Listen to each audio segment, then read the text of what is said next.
Yo, what's up? Welcome to Wednesday. We got a little bit of a, a stock roller coaster to talk about. A CMO at GM and an activity avalanche. We're going to tell you what that means. I go. The people really want to know who I is and who I feel be. that. Avalanche is a good phrase. I feel like band name. It is a great band name. It's also what I'm going to say to my wife every time she's like, how was today? I'll be like, it was an activity avalanche. Activity. That's why I should get a sticker on my door that just says activity avalanche in progress. Caution, right? Caution, activity avalanche. That's actually could be in a Sodu theme, actually, now that I think about it. Activity avalanche. What do you guys do? We're professional activity avalanche creators. I don't know, man. That's so good. Oh man, you never know what you're gonna come up with in a little pod title. You know. Oh, we got a new In the Dirt podcast released today. If you don't know, In the Dirt is a podcast that we created just so we can capture moments when we are on the ground, like at a dealership or, kind of with a frontline person. Sometimes it's at an event, but usually now it's in a store. So you did this interview, Kyle. So why don't you talk about it? Yeah, no, this was really cool. I kind of alluded to this a couple days ago, but we talked to a 22-year salesperson at the same store, or a 27-year salesperson and a 22-year customer at the store. And they were at the store like randomly buying another car when we were there. So it was just cool to kind of like they've been doing business together for that long is what you're saying. Yes. So the salesperson has been at that store for 27 years. They've been doing business at that store for 22 years with the same person. That's the cool part. They just happened to be in the showroom while we were there. Unscripted. Oh, that's amazing. You can get that by going to any podcast platform, Spotify, Apple Music, probably the best places to get it. In the Dirt with a Sodu. And it'll be the last episode. Are we releasing that? It's going to be a video and stuff for that too. You'll see it on social media. Or if you're not following along, LinkedIn is kind of where the most conversation happens. So follow the Soda page on LinkedIn. We'll do a thing. There you go. Do a thing. All right, let's get into some news. So General Motors has hired Norm de Greve as the new CMO. He was the CMO of CVS, so a non-auto person coming in. Effective July 31st. So he's ramping up to start here in just about a week and a half. De Greve, known for transforming CVS into the country's largest consumer healthcare company. So if you remember back in the day, it was like, we're no longer a drugstore. We are now a healthcare company. He's set now to spearhead GM's marketing as they, continue into this new territory of EVs. So he was at CVS since 2015, and he really had this purpose. They call it purpose-related marketing, and this was his initiative. So he did things like, stopping using altered images of females specifically in advertisements. Say, hey, we're going to be real life here to combat image insecurity. They had a program called Role Model. He also stopped doing business with any agency that worked with a big tobacco company, right? Because how can we be a healthcare company if we're selling cigarettes? Well. Wait. Doesn't CVS sell cigarettes though? Not anymore. No, they stopped. Really? Oh yeah, like back then when they made this decision, it was a big deal. Totally. They stopped selling all tobacco products. Yeah, like Walgreens is definitely more popular here, so I just don't get into a CVS. Yeah. So no, they changed their logo. They all did it. Like CVS, Rite Aid, they changed their logo and were like, oh, we're health proponents now. Yep. I don't know. There's still a lot of candy bars in that aisle. Though he lacks extensive auto experience, he did have prior experience with GM's digital marketing when he was employed with the big agency Digitas from 2001 to 2014. So business is a little different than it was back then, but awesome, man. I'm excited for them, and I have seen like GM do some unique things with marketing over the past. I follow some of their marketing team on LinkedIn, and so they do push the boundaries a bit. And so it's always tough for me, like watching someone come from, it's basically consumer packaged goods rebranded as like an over company. And then the healthcare side of stuff, it'll be interesting to see how that translates into the brand of GM, like whether we see kind of a renewed vision or refreshed look and feel. Because when you're going from like healthcare to trucks, that's a big difference, but I hear you. Innovative thought, innovative voices, thinking about this vertical with the context of other verticals, I think is important, especially as when you think about like EVs and software and the way that GM is positioning itself for the next 7 years, it's probably a strong move. I think it could also come in like when you think of them moving into the home charging space, and then also like the power storage and power generation, like in the home. I think I can see that as kind of like a similar vein, like, hey, we're reintroducing GM as an energy company. I mean, I know that's like kind of like a far stretch, but they're starting to dip their toe in the water. So there's some relevance there, but hey, wishing him the best of luck, and GM, obviously the best of luck. When you get fresh thinking into an organization, shakes things up, and Mary's paying attention. Yeah. I mean, and I think, you look at like the company overall, it really is telling a story of they're an electric company more than a vehicle company. And so if he's set to rebrand something like that, they'll win. So speaking of winning, segue time. So I have a little personal journey. I have a personal journey with this story because I started building the show last night, which is an odd thing. I usually only build it in the morning, but it was late. I'm like, oh, I'm going to like start put a couple things in. And so Carvana's stock at the time last night, Carvana's stock had dropped over 9% after the online retailer startled investors by moving its quarterly results release up by 2 weeks. They were like, we're going to announce this 2 weeks early. And everyone's like, whoa, what's going on? Yeah. People started selling. Despite, seeing a big rally this year, actually over like 700%. I mean, they were pretty low at the beginning of the year. Right. $3 to $24 is I'll take that though. Yeah. I'll take that. If you bought a $3, you love every bit of that 700%.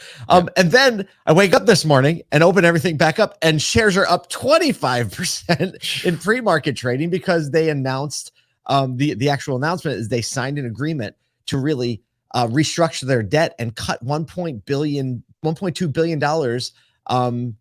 in debt and increase their cash flow. Their interest expense went down by a lot. And basically they were like, we're restructuring things. And then now it's up 25%, actually 20. I don't know what it is now. Like as of like 20 minutes ago, it was 27%.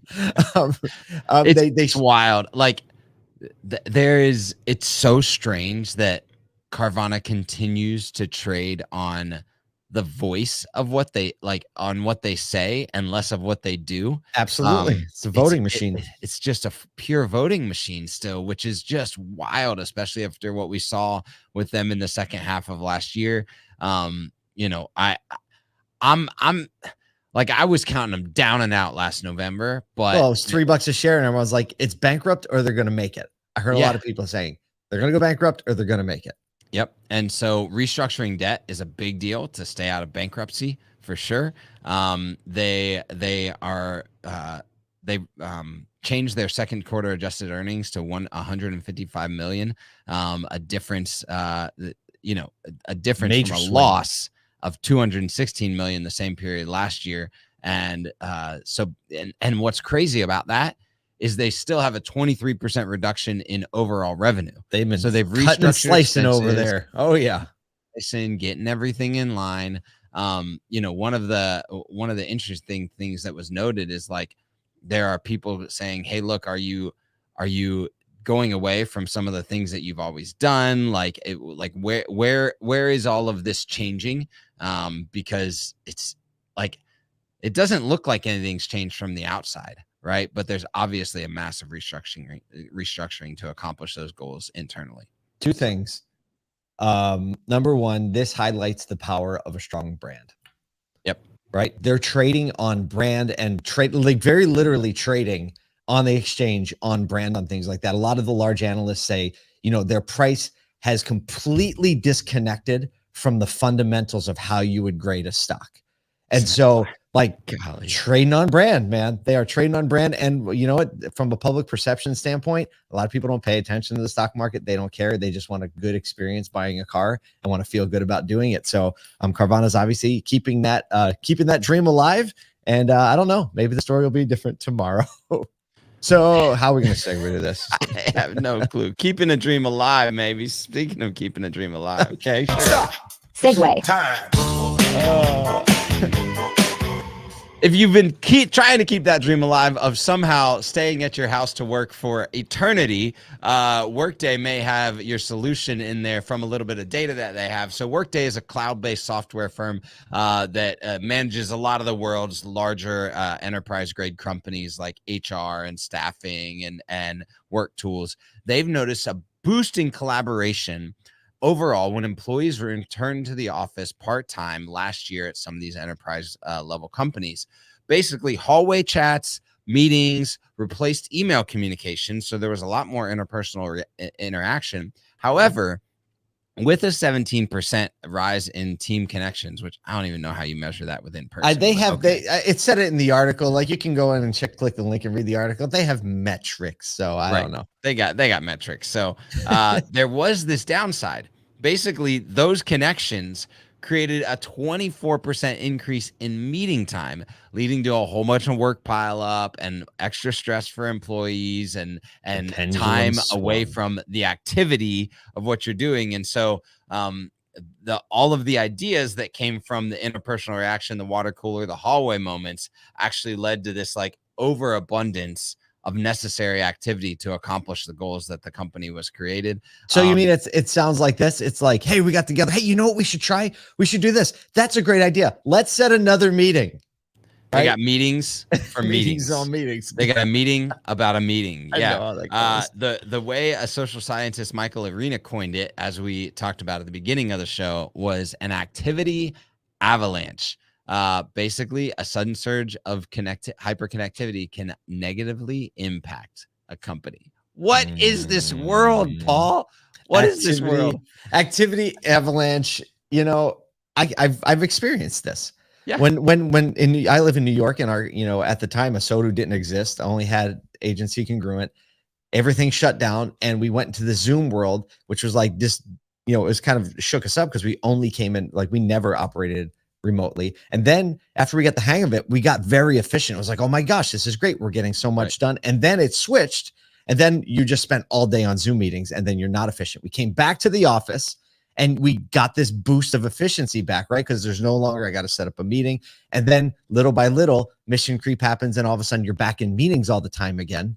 And I think this is a constant struggle of any business that is doing a lot of stuff. I know that from having a little experience with VaynerMedia, like being in the halls, Gary Vaynerchuk freaks out whenever he sees more than 3 people in a room together. He's like James Orsini, his COO, will say, oh, if you have more than 3 people in a room and Gary's around, you better guarantee he's going to pop his head in, and you better be able to tell him why everybody's in that room. Why everyone's in that room having a meeting. Yeah. It's interesting. Yeah. I mean, like I feel this, right? Because sometimes I'll get to my end of the day, I'm like, golly, I was just meetinged out. I was on Zoom calls or Google Meets or something like that all day, and I don't feel like I ever produced what was discussed in the meeting. And so especially this is, I think at dealerships, this probably happens less just because the activity is the consumer or the customer right in front of you. It happens less in the front lines, I think. Yeah, exactly. Right, because the customer's there in your face. But exactly. I think definitely the management level, the executive level, certainly can happen in like the marketing department, right? It's easy to get sucked into this, whether it's somebody on your team or vendors like Shopify. I think we talked about the story, but it's coming back around again. Shopify said all recurring meetings are done. Yeah. They just scratched all the meetings, and they actually built a tool or integrated a tool. I don't know what it actually is, but now when you book a meeting, it shows you what the labor cost of that meeting is. So you can see like, oh, and what was the quote? They said something like, no one would expense a $500 dinner, but a $500 meeting could pop up just like that. Can you imagine like what would happen if that meeting metric was like finance director, general manager, and Shopify executive director, and controller all in a room? Everyone would be like, fire alarm, get them out. You got 30 seconds, boys, girls. Right. We have a close friend who works in Shopify. We're gonna ask him. But how that feels. Yeah. So this activity avalanche, what is the gentleman that we quote in this article? Mike Arena. He's a smart guy, I guess we'll just say that. He's a smart guy. And basically he said the best leaders he's ever worked with assess their meetings in more than anything else. So they pay more attention to how the meetings are running, what they're talking about, how efficient they are. And because that's the sweet spot for collaboration. They use the word collaboration, got our attention on this article. There you go. Yeah. But hey, could you collaborate too much? Can over collaborate. This, like the minute you go past a 20-minute meeting, you're hanging out. You're just visiting. Dave Meltzer, right? It's so good. Well, we're not going to go past 20 minutes on this meeting, 15 minutes and 42 seconds to be exact. Thanks for spending time. We hope it helped you make your day more efficient, think more strategically, and above all else, care for people just a little bit more.